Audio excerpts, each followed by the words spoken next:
Welcome to Truly Terrified, Paranormal versus Physics, where we talk about some really weird stuff, and Joe the scientist explains how it's not possible, or maybe it is. I'm Lynn, and I'm Joe. This is part 2 about The Secret, also known as the Law of Attraction. Okay, so I think there's a lot more of a prosaic meaning to why The Secret works than to say that it's quantum physics changing the molecules and, you know, whatever. Because I don't understand that stuff, so I'm just saying words, they don't mean anything. To me, it's the same as when you buy a white car and you are driving down the street and suddenly there's white cars everywhere because you're noticing them. And because you're noticing them, you're paying more attention to them, and you know, maybe it informs you on what kind of white car you want to get next. What do you think of that? Yeah, I mean, I think it's kind of like, imagine you're a bird. No, imagine you're a person and you're looking to build a bird's nest of like junk you find outside. And you're looking around, how the hell birds find this shit? But you're a bird and you see like a tiny microscopic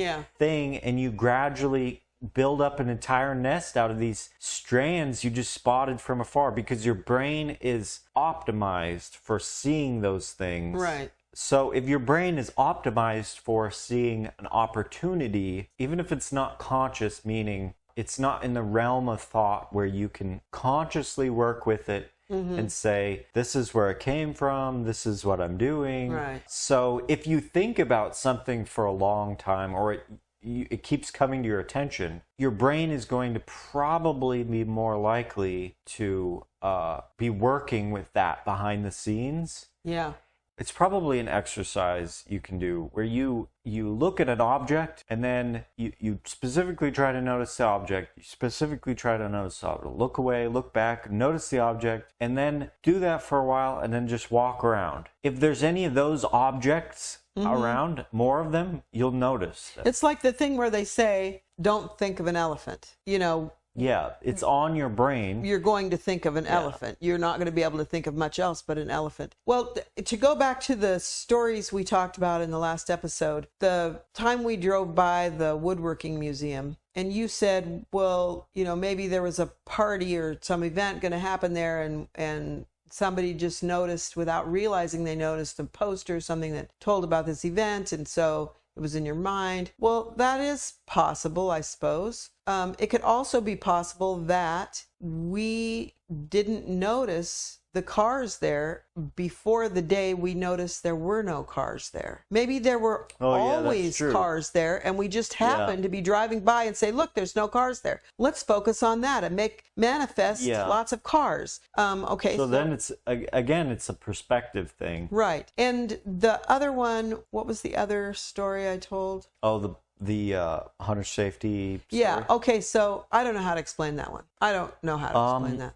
You could probably chug through the probability. I mean, how many kids were there? I have no idea. 30? It seemed like there were a lot of kids, 30. But you were in the class, so I don't know. Because there were also parents and siblings there. And let's say at 20. That's 5%. That's not bad. For all we know, there was a prize for every person. Honestly, that's for all we know. Remember. So if everyone put in their ticket into the thing, and there were 20 kids and there were 20 prizes, everyone was going to win a prize. That could have been the case. Yeah. If you're talking about like there are multiple prizes, roughly 20 kids. You know, I mean. Yeah. So you didn't win the gun, but you got the picture. So I have had what I felt like was the law of attraction bringing me what I wanted. Mainly it stemmed from that book that my aunt gave me when I was in my 20s called It Works. There was very specific directions on what to do, and I did it, and I made things happen. But the reason why things happened is because what it actually was doing is telling you to focus on what you want. Yeah. Focus so strongly on it that you're keeping it front of mind. It's the elephant in your brain, so that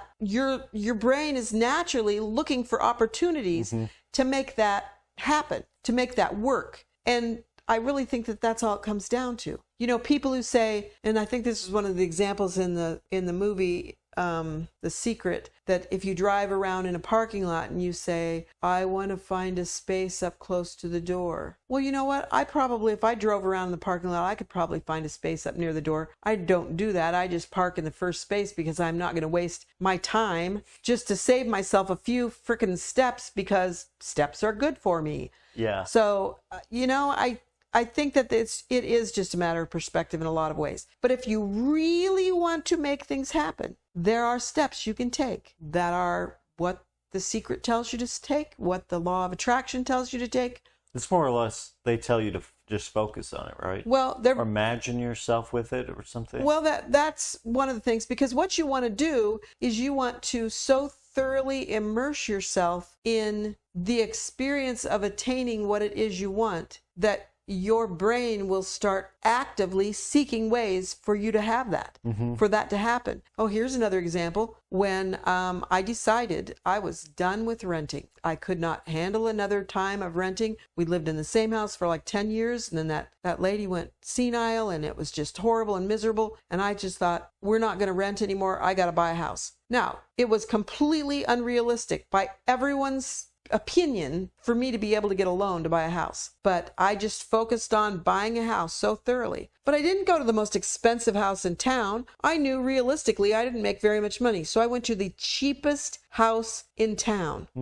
The lowest price house. And then I gathered my information together, which wasn't very much information. I didn't even have a tax return. I had a little book of all the money I'd received for births. And I went into the local credit union and I said, I want to buy this house. And they were like, where's your tax return? And how much money do you have to put down on it? And I mean, it was really embarrassing. And yet I had so thoroughly decided it wasn't a matter of if, it was a matter of how. How can I make this happen? And so they had a meeting and they talked about it, and they decided they were going to let me have a loan for that house. And that's how we got that house. And there was no logical reason for them to give me that loan. No logical reason that I'm aware of.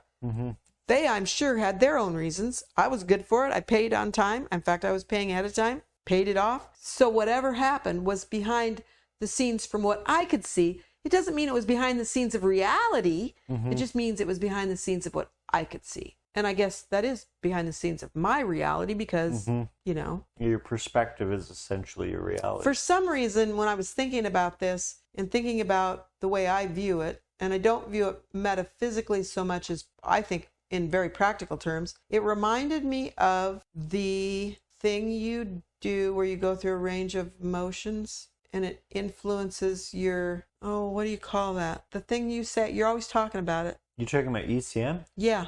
I don't know why it reminded me of that. It's kind of, you're bringing it up so that you have control over it later. It kind of makes sense. Well, I'm going to go over the very boring methodology of making the law of attraction work. First, I'm going to read the metaphysical version. And is there a concise methodology for that? In The Secret, they gave a methodology. Actually, they may even have in the movie. I just can't remember. It was a book too? Yeah, it was first a book. Oh, okay. And then I remember the wax seal read. Yeah.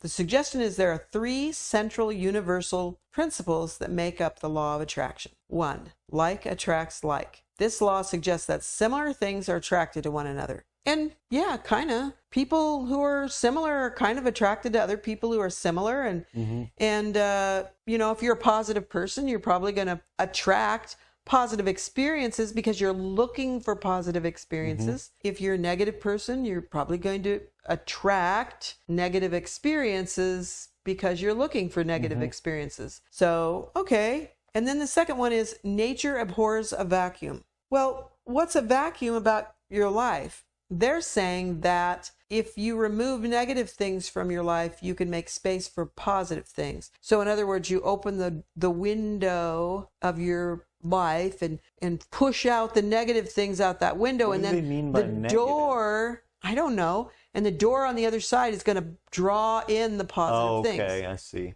It's based on the notion that it's impossible to have a completely empty space in your mind and in your life. Something will always fill that space, and it's important to fill that space with positivity. Okay, I think it is important to fill your life with positivity and forward thinking. And then the third law is the present is always perfect. And this law focuses on the idea that there are always things you can do to improve the present moment. Yeah, I think that goes along with my theory of, not even my theory, my concept that I embrace of how, the present is always perfect. Oh, I see. How can I make this perfect? You're talking about like how you can, what you can do immediately. Yes, how to can I goal seek to something. How can I make this happen? Or how can I make this moment better? Or how can I make life happier? But not in the sense of like Buddhists living in the moment or anything like that. No, I don't think so.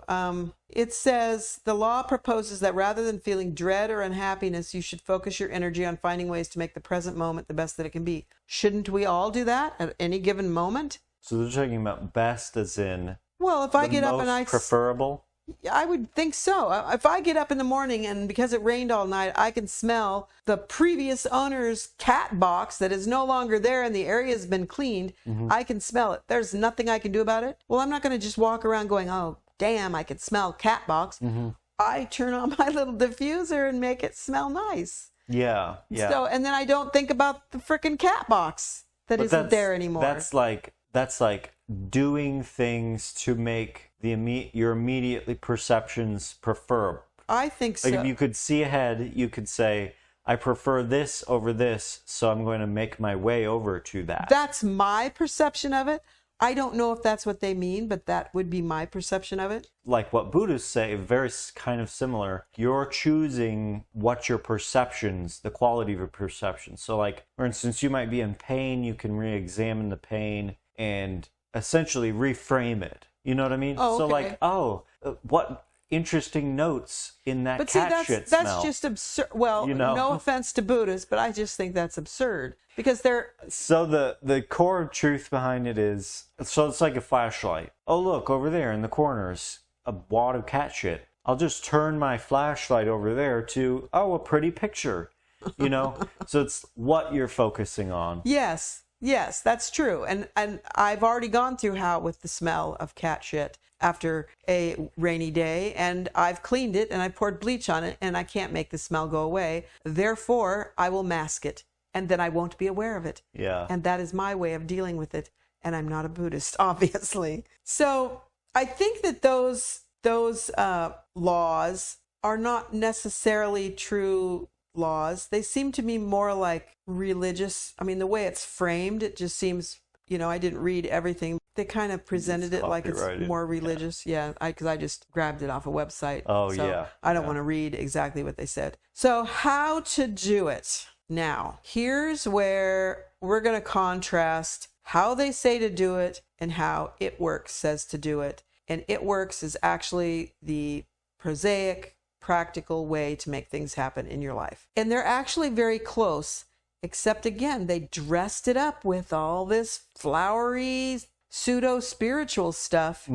And even some of the words they use remind me of words that are used in religion. So yeah, your mention of cult is probably really accurate.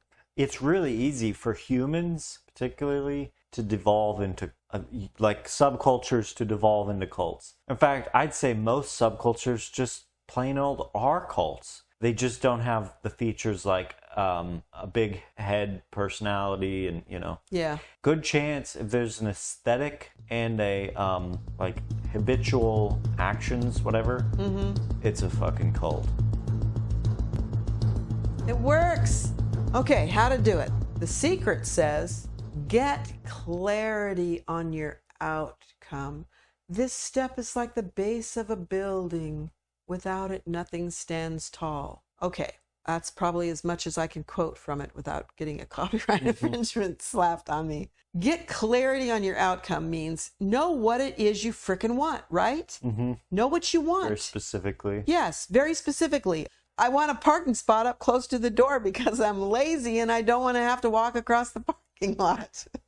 Okay, Get clarity on your outcome. It Works says, make a list of what you want. You might have to go over that list several times. Writing it down is a good idea because it solidifies in your mind. When you write things down, you can really see them and you can decide, was that really how I wanted it to be? But understanding what you want is the very first thing anybody should do in their life about anything. You can't just go to college. Like in particular. In particular. Because if you just say vaguely, I want to be rich.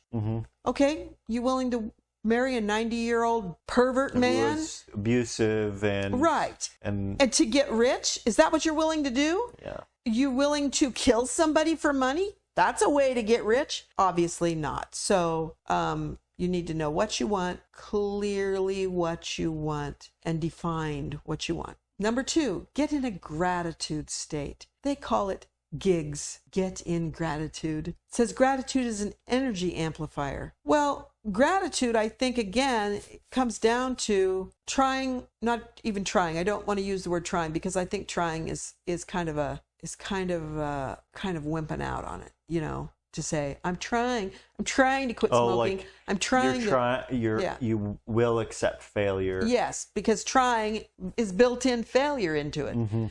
Getting in a gratitude state would mean, I think, just thinking positive, wouldn't it? I kind of tend to think like that step with regard to the whole process probably just makes it so you don't get discouraged. Like gratitude in particular has been associated with much higher mental health quality. So like that, if you are always sitting around completely miserable, then it's a lot harder to just do anything, to notice anything, to get anything done. Yes. Whereas if you're in a more positive state, you know, like there is potentially a reason why, but it's not directly related to that. It's just like you could replace that with, you gotta be doing well mentally to do this, you know, to do this process. Okay, or else so it won't work. I think in the It Works, what corresponds with this, It Works only has 3 positive rules of accomplishment. So that first thing, which wasn't even one of the rules, it's just like what everybody should do is know what you want and write it down and make a list and keep that list current and scratch out things as you attain them or correct them and fix them and make them different as you discover, no, I didn't actually want a blue Ferrari. I wanted a yellow one, which is an absurd thing to wish for. Is that an example they give? Or? No, not at all. It's very, very practical information. It's the best book ever. Oh, okay. So they say, read the list of what you want 3 times a day, morning, noon, and night. That's it. Read the list. To align what you want in the moment to what you actually want long term. Right. Repeatedly. Right. Keep yourself aligned to it. And I think what happens if you have made a list of things you really want, again, it's almost like the why game. So you say, I want to live in a huge house. Why? Well, because if I live in a huge house, then I have plenty of room for all of the things I like to do. Why? You just keep doing that. And maybe you'll discover that it's not actually that you need to have a huge house. You know, there's something else that you actually want. Yeah. So you can do the same thing, by the way, with any question. Yes, as long as you get the same kind of thing, you can ask the same question. So like how, you can play the how game. I am going to the store. How? I'm going to walk to the car and then get in and drive there. How? You know. Yeah. And so I play the how game, but sometimes when I'm not sure of what it is I'm even wondering how to do something about, I play the why game.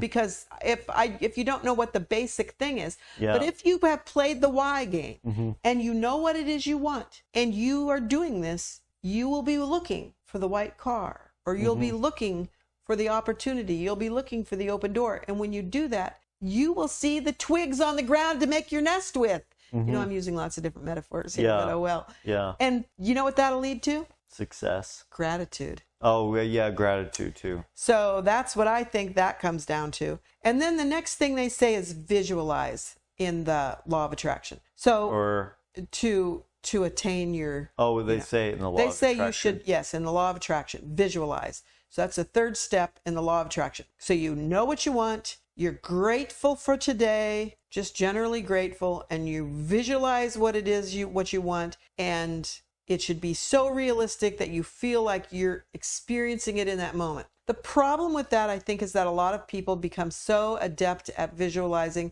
that it satisfies their desire to work towards it. And so they it might actually be the thing that satisfies them in the first place. It might be. I mean, if their why chain goes down to, I just need the satisfaction of perceiving this thing. And then they're visualizing it, well, they're fucking perceiving it. They already got it. Yeah, exactly. You know? In the It Works book, it says, think of what you want as often as possible. So that's the elephant in your mind. That's more like, so you're aligning yourself to long-term goals. Now you're aligning yourself to short-term goals. Yes. And so your mind is very highly trained on this path. The fourth rule or principle in the law of attraction is surrender. Now, if you look at these four, get clarity on your outcome, get in a gratitude state, visualize and surrender. That just really sounds religious to me. It does. I mean, at least the words they're using sounds religious. Yes. So I mean, they might even if they don't know it, they might be doing that to match the aesthetic of like Christianity or something. And they might be, yeah. So it says, you must surrender to the outcome. You must surrender the outcome to a greater intelligence. This helps you detach. Which is? I don't know. They said greater intelligence. Yeah. Is that supposed to be your greater intelligence or? I don't know. See, stuff like that. I mean, if you leave a channel open for like some just incorrect functionality of your method to creep in, it's like you go and you say, I'm going to go and get money, you know? Mm-hmm. And you say, how do I do that? Well, I walk into that building and then a higher intelligence gives me money. You know what I mean? Especially if you have a gun in your hand, it's a bank. But it's like, define it very, very precisely, or else there's uncertainty that might mean it just plain old doesn't work, you know? Well, the third positive rule of accomplishment in It Works is, and this one is interesting, and I'm going to read it verbatim because the copyright is expired. Do not talk to anyone about your plan except to the great power within you, and it will unfold to your objective mind the method of accomplishment. Seems obvious to me. You're so highly training all of your thoughts to this thing. Yeah. You're aligning yourself 3 times a day to it. And then what? Like the other one was you're thinking about it as often as possible. Like, of course, like if there's any way that you personally can do it, you're going to do it just because you're thinking about it so frequently.